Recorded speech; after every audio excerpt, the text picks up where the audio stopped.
Өнөөдрийн бичлэг дээр ад үзэгдэх зориг номын 3 дугаар бүлгийн тухай ярилцах болно. Ад үзэгдэх зориг ном маш алдартай ном шүү дээ. Дэлхийн бараг 40 гаруй улс орны хэлээр орчуулагдсан улс болгондоо бараг л бестселлер болж исэн. Японы бичсэн бараг л дэлхийн бестселлер ном гэж хэлж болохоор ном тий. За тэгвэл энэ дэлхийн бестселлер гэж хэлж болохоор энэ номд өгч байгаа гол мессеж нь юу юм бэ гэсэн чинь зоригтой бай гинэ. Бүх юм зоригийн асуудал зоригтой бай. Тэгэхдээ юуны төлөө зоригтой хам бэ гэсэн чинь ад үзэгдэхийн төлөө зоригтой. Ад үзэгдлээ гэдэг юу ямар ашиг байгаа юм бэ те бид нар ч бол гоё ивтэй нартай амьдрмаар байна. Хүлэн зөвшөөрөх хэсгээс үл хамааран хүмүүст хайлагдмаар байна. Өөрөө ч гэсэн хайлмаар байна. Гоё ингээд хамтдаа ив нартай гоё амьдрмаар ах чинь юун ад үзэгдэхийн төлөв зоригтой байвэ те. Тийм байтал яагаад гэхдээ ийм ад үзэгт бусдад ад үзэгдэхийн тулд бүр зоригтой бай гэж хэлээд байгаа энэ ном ингэж дэлхийн хэмжээний бестселлер болоод байгаа юм бэ гэдэг нь бас сонирхолтой шүү дээ те. Тэгсэн чинь энэ ном дээр хэлж хэлээ те.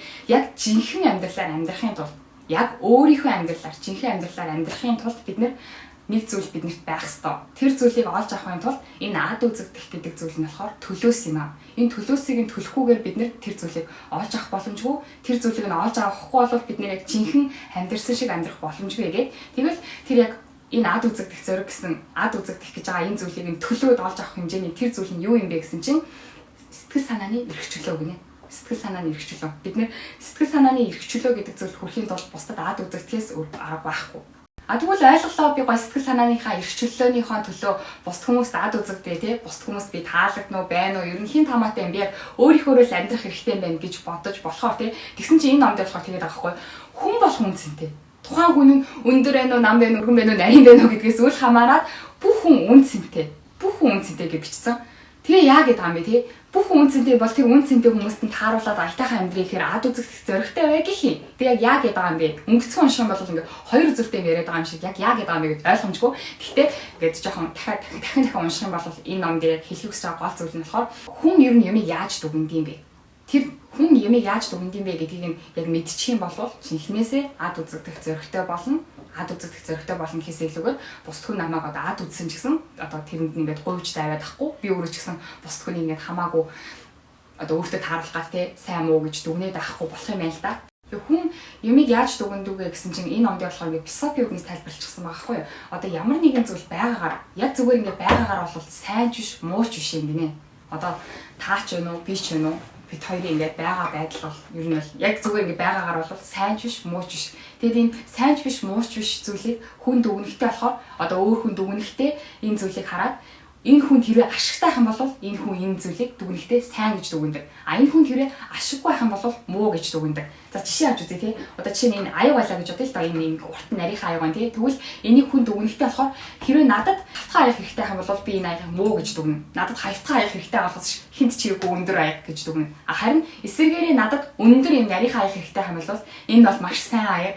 Яг надад хэрэгтэй гайхалтай аяг гэж дүгнэдэг юм гинэ. За аягаар жишээ авахар жоо ойлгомжгүй гэж магадгүй хүнээр жишээ авч үзье тий. За жишээ нь ингээд олимпиад шалгаруулах тэмцээн болж байлаа гэж бодъё. За тэгсэн чинь нэг Монгол тамирчин, Орос тамирчин хоёр барилдахаар гарч ирлээ. Тэгвэл та энийг дэмжих вэ? Автоматар Монгол тамирчнаа дэмжиж байна үстэй тий. Тэр Орос тамирчин манай тамирчнаас илүү чадварлаг байна уу, илүү хүн чанартай байна уу, илүү сайхан байна уу, илүү царайлаг байна уу, хин тамаатай Монгол тамирчинд л ялуулах гоё штэ тий. Цахаа игүүлэл Монгол тамирчин ялаасаа л гэж дүгнэ штэ тий. Тэгвэл эсрэгээр Орос тамирчны талын хүмүүс, Орос хүмүүс сууд л Орос хүний дэмжиж штэ тий. Яг бол Орос тамирчин ядвал Орос гэдэг ашигтай учраас. Тэгээд хүн гэж амт яг ингэж дүгнэдэг юм гинэ. Яг өөрт нь ашигтай хам бол тэр зүйл сайн. Өөрт нь ашиггүй хам бол муу гэж дүгнэдэг. Энийг нь яг бүр ингээ гүн гүнзгий хүн юмыг яаж дүгнэдэг вэ гэдгийг бүр гүн гүнзгий хүлээн зөвшөөрөөд ойлгочих юм бол бид нар сэтгэл санааны эрхчлөөнд хүрэх боломжтой юм байна. За тэгэхээр илүү гоё жишээ авч үзье заяа. За ингээ та одоо айгүй гоё бэлтэй хүн байлаа гэж бодъё л да. Айгүй гоё булчинлаг, айгүй гоё бэлтэй хүн байлаа гэж бодъё. Гэхдээ та тэр гоё булчинтай болохын тулд те өглөө тасгал хийгээл, өдөр тасгал хийгээл, орой тасгал хийгээл, арайч тийм гоё бэлтэй болсон нүл их хүч хөдөлмөрийн чинь үр дүн байлаа гэж бодъё те. Тэгсэн чинь таныг зарим хүмүүс харснаа. Заас хараалт зүгээр шууд ингээл наад чи угийн төрлийн гоё булчинтай штэ. Наа чи угсаа төрхөөсөө гоё булчинтай байсан. Альсгүй бол зарим хүмүүс нь наа чи ямар ч ажилтгүй зүгээр өглөө оройг бол тасгал хийдэг болохоор юм гоё битээ байгаа. Наа чи ямар ч ажилтгүй.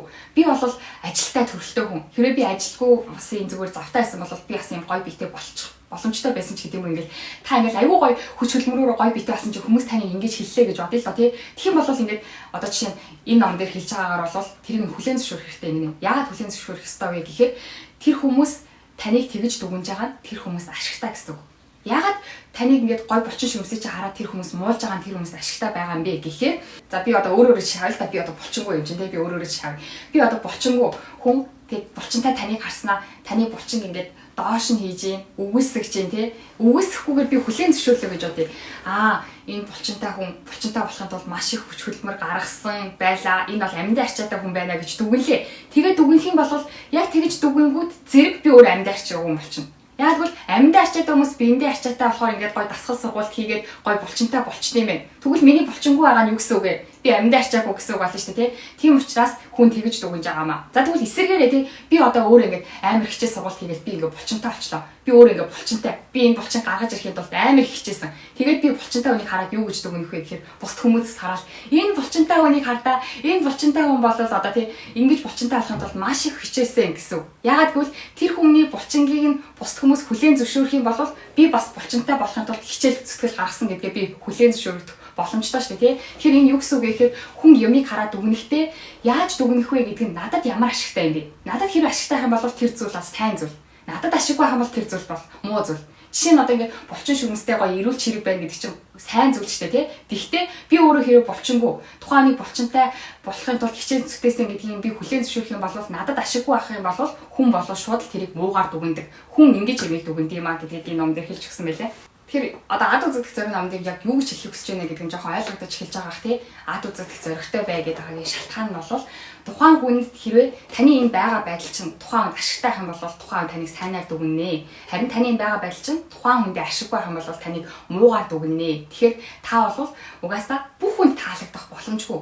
Яагаад гэвэл таны өнөөдрийн энэ байгаа байдал чинь нэг хүнд нь таалагдж байгаа ч гэсэн нөгөө хүнд нь таалагдахгүй. Тэгвэл тэр таалагдахгүй байгаа хүндээ та таалагдаад эхлэх юм бол нөгөө хүндээ таалагдхаа болчихно. Тийм учраас бусад бүх хүмүүст ингээд таалагдах гэдэг юм бол таны амьдрал үндсэндээ байхгүй болно. Тэгэхээр ад үзэгдэх зоригтой бай. Тэгээ ад үзэгдэх зоригтой бай гинхүүд одоо бусад хүмүүс намайг юу гэж хэлэх хинт ямар хамаатай ингээд өөрийнхөө дураар амьдр гэж байгаа юм уу гэхээр үгүй. Зүгээр л байгаагаараа амьдраа.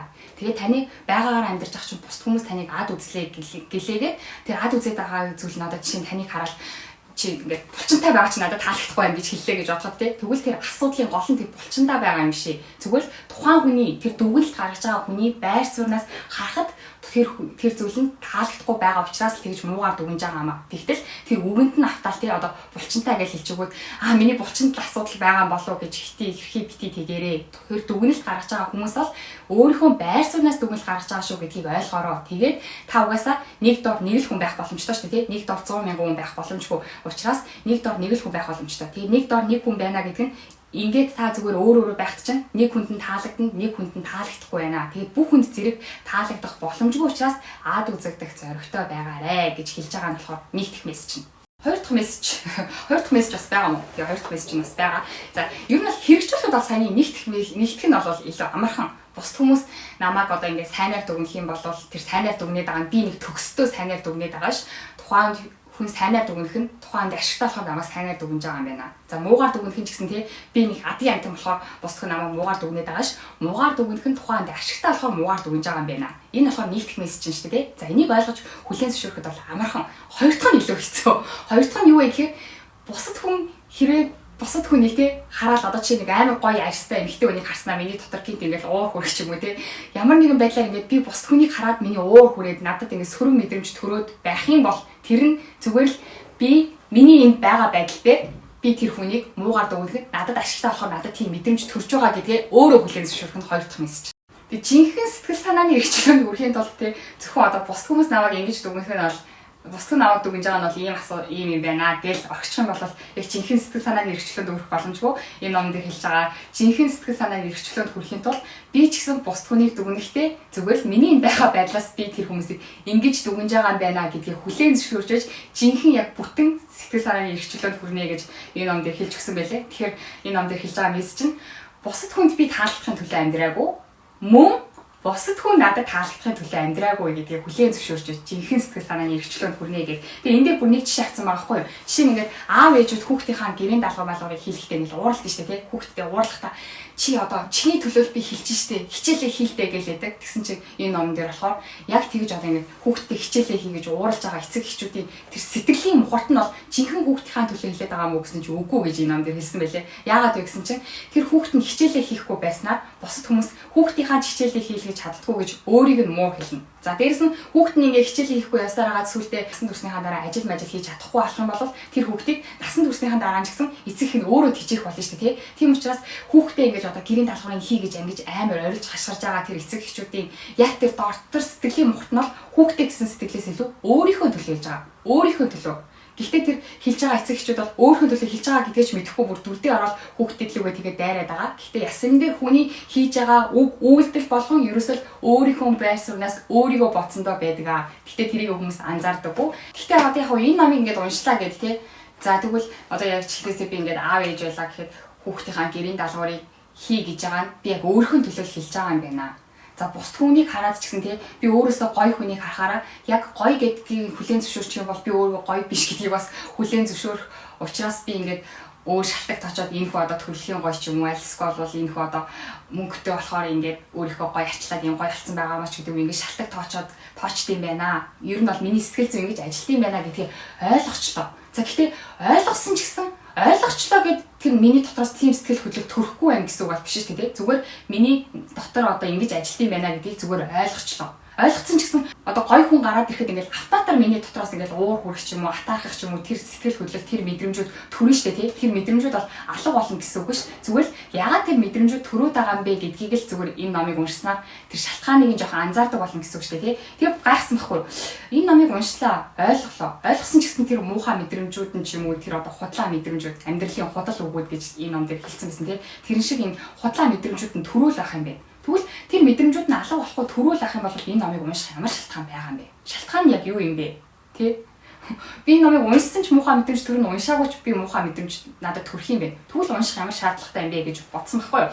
Гэтэ анзаарчаар нэг өөрчлөлт эхлэл олдсон шүү дээ, тий? Өөр яг анзаарчаар мэдчихээр өөрчлөлт эхлэл олдог шиг энэ номыг уншсан ч бол өөрчлөлт бол мэдэрчихлээ.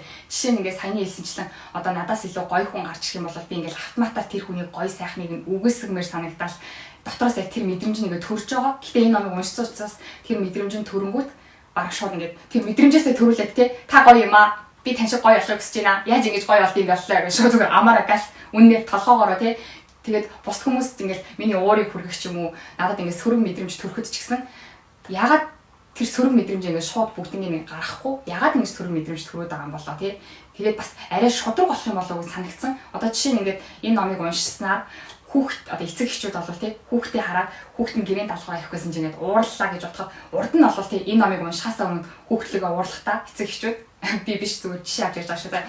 Эцэг эхчүүд ингээд хүүхдлөгөө уурлахтаа юу яадаг чиний төлөө хэлж штэ гэрийн даалгавраа хийлдэ. Миний төлөө чи ямар гэрийн даалгавраа хийж өгөх гээд байгаа юм уу? Гэрийн даалгавраа хийлдэ гэж уурладаг байсан бол энэ номыг уншснаа миний болоо ингэж өөрчлөх юм болоо гэж бодгцсан. Зүгээр ингээ хүүхдтэй худлаа ярихгүй тий. Миний төлөө хийж байгаа юм уу? Чи өөрхөн төлөө хийж штэ гэж ингэж уурлахгүйгээр арай уурлах мэдрэмж нь бол төрнө. Гэхдээ арай илэрхийлэхтэй арай өөрөөр тий. Би чиний төлөө хийж штэ гэж арай жүжиглэхгүйгээр зүгээр л гэрийн даалгавраа хийчихэлтэй. Гэрийн даалгавраа хийх нь чамд хэрэгтэй штэ. Том болоод одоо чи ингээд гэрийн даалгавраа хийхгүй сургуультай явахгүй ягаад том болоод ингээд хэрэг мөнгө олж чадахгүй бол аав ээж хөвгшөрчүүл чамайг тижээж чадахгүй штэ гэдэг юм үү те. Ямар нэгэн байдлаар ямар тач ингээд сэтгэл санаа одоо муухай мэдрэмж төрөнгүүд үнэхээр энэ зүйл муухай болохоор надад ингэж муухай мэдрэмж төрөөд юм гэж дүрдээ орохгүйгээр энэ номыг уншсаа муухай мэдрэмж төрөхөд ягаад ингэж муухай мэдрэмж төрөөд байгаа юм болоо гэж арай боддог болох юм байлоо гэж бодож байна. За яна өнөөдрийн манд бичлэг гоё ойлгогдсон байгаасаа гэж залбирая. Ойлгомжтой ярьсан байгаасаа гэж залбирая. Нилийн маш сонирхолтой гоё ном. Тэгээд жоохон ойлгомжтой ярьсан, буруу ярьсан жоохон анзаарсангүй. За ямар ч тач гэхдээ гол хэлхийг хүсэж байгаа мессеж нь болохоор хүмүүс таныг магтах юм бол та төгссөн болохоор таныг магтаад байгаа гэсэн үг шээ. Тухайн хүнд ашигтай учраас таныг магтаж байгаамаа. Тухайн хүн таныг мууллаа гэж бодё. Тэгвэл тэр та үнэхээр муулахаар муухай учраас таныг муулаад байгаа юм шээ. Тухайн хүний байр сууриас таныг муулах нь тухайн хүнд ашигтай учраас таныг муулж байгаамаа. Тийм учраас бусад хүмүүст ад үзэгдэх зоригтой байх хэрэгтэй. Яагаад гэвэл дэлхий дээр маш олон хүн байна. Тэр хүмүүст та зэрэг таалагдах боломжгүй. Та одоо энд зогсох юм бол энд зогсож байхад таныг одоо ингэж энд зогсож байгаа ч таалагдахгүй ингэж муулж байгаа хүмүүс байгаа шүү дээ тий. Тэгээ та энэ зогсгоо болоод ийшээ явхад энд зогсож байгаа чи бас энэ хүмүүс таалагдхаа болно. Тийм учраас та бусд хүмүүст бүгдэнд нь таалагдъя гэдээ ийшээ ингээд гүүгээд ах юм бол таны амьдрал байхгүй болно. Тийм учраас ад үзэгдэх зоригтой байх хэрэгтэй. Тэгээд бас дээрэс нь нөгөө талаараа бусад хүмүүс ч гэсэн ингээд таны дургу хүргээдлээ гэхэд тухайн хүн ч гэсэн тань таалагдахын төлөө амьдраагүй. Дээрэс нь тухайн ингээд тань таалагдахгүй байсан ч гэсэн тэр таалагдахгүй байгаагийн шалтгаан нь тухайн хүн маань өөрөө жинхнээсээ муу мухадаа тань таалагдахгүй байгаа юм биш. Зүгээр таны байгаа байр сууриас л харахад л тань таалагдахгүй байгаа учраас та тэгэж муухай мэдрэмж таны дотор төрж байгаа мó гэдгээ бас хүлээн зөвшөөрөх хэрэгтэй. Тэгэж хүлээн зөвшөөрж өгч сэтгэл санааны одоо эрхчлөөнд хүрнэ. Сэтгэл санааны эрхчлөөнд хүрэх юм бол жинхэнэ амьдрал ихэж аз жаргалтай амьдрах болно гэдг нь болохоор ад үзэгдэх зориг номын 3 дугаар бүлгийнх нь хэлхийг хүссэн санаа юм болов уу гэж бодож байна. За энэ номд болохоор ингээд тэр чигтэн зөвхөн энэ зүйлийн талаар ярьдаггүй. Зүгээр 3 дугаар бүлэг дээр нь яг эрхчлөөний тухай ярьдаг. Тэгээд эрхчлөөтэй болохын тулд ад үзэгдэх зоригтой байх хэрэгтэй. Ад үзэгдэх гэдэг бол эрхчлөөтэй болохын төлөөс юм а гэдэг нь 3 дугаар бүлгийнхэн зүгээр гол санаа. Дараагийн бичлэг дээр 4 5 дугаар бүлгийнхэн тухай ярилцъя. Баяр таа.